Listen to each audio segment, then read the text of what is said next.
Sveikinu visus ir džiaugiuosi su jumis. Pirmiausia, tai džiaugiuosi savo karitiečiais, kadangi tai 25 metai, kaip Karitas jau atsikūrė Lietuvoje, ir paskaičiavau, kad 16 metų, sakykime, esu jų kaip Karito direktorius, kaip Karito dvasios tėvas, kaip Sensė paminėjo. Iš tikrųjų, kaip greit bėga metai ir labai yra džiugu, kada yra savanoriai. Džiugu, kada jaunimas šiandien matėm būrelį mūsų jaunųjų karitiečių, uoliai, nuo ryto 8 valandos, net nepasikeisdami sakė, nešaltų, mes nesikeisime.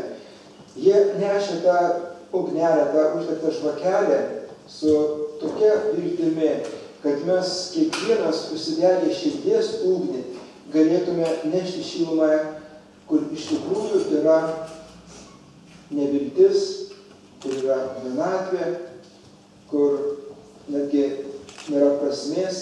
Ir žinokit, tos mūsų žvakelės tikrai tavo už žvakelės neša džiaugsmą. Neša džiaugsmą, ir mes galim pagelbėti kitiems.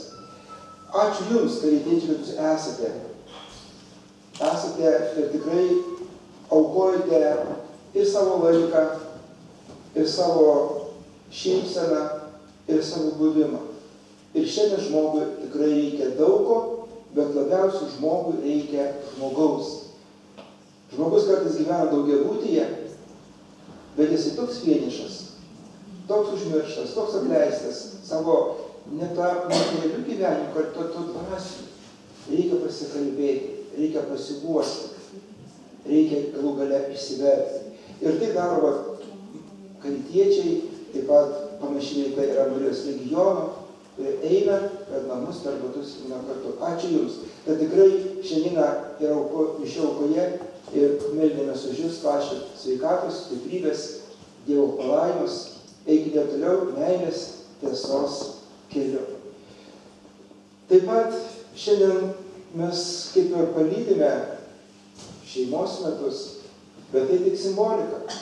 Šeima visą laiką yra mūsų pamatas, mūsų tas kertinis akmuo, nes kokia yra šeima, tokia yra tauta.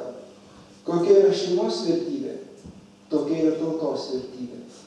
Ir mes tikrai simboliškai palydėjome tos šeimos metus, bet mes ir toliau melsime su šeimas, žvelgsime mūsų šeimas, į jų vertybės, padėsime tuose skersvėjose, ir daug šiandien yra skersvių, daug tų netikrų pasiūlymų, ir kartais pasimena, kur tiesa, ką pasirinkti, mes turime būti visi viena. Ir kai aš daug kartų sakau, kad jeigu mes perkame kažkokią prekę, televizorių, šaldytuvą, kur mes pirmiausiai žiūrime? Instrukcija. Kaip naudotis, kaip pasielgti. Mūsų visų instrukcija yra šventasis raštas. Va čia atsiverskime ir ieškokime gyvenimo atsakymą, kurių šiandien tikrai begalė daug klausimų kelia šis pasaulis, šis gyvenimas.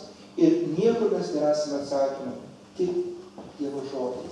Bet jeigu šeimoje, kaip ant stalo yra duonos kepalas, neįsivaizduojame be jo, tai kiekvienoje šeimoje būna šventas raštas. Ir ne tik padės lentynoje, bet jis būna skaitomas, subraukytas, prisirašyta įvairiausių minčių, kad jis būtų gyvas. Svarbiausia būtų gyvas kiekvieną iš mūsų širdyje ir gyvenime.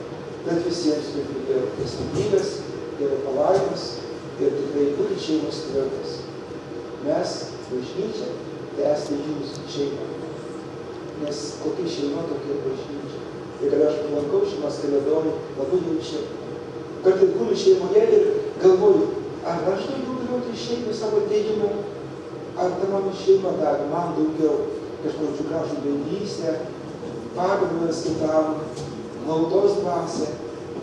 Kaip gera ateiti į tokią šeimą, kaip ir mini bažnyčia, nes ten gyvena tikėjimas. Ten Jėzus yra ne už durų. Jis jau nesibeldžia tos duris. Jam yra duris atviros ir nepakvietė į savo gyvenimą Jėzų. Tad reikia tikrai Jėzus nebūtų mūsų gyvenime svečias, bet būtų nuolatinis gyventojas. Tai tiek. Būtų laimingi, brolius.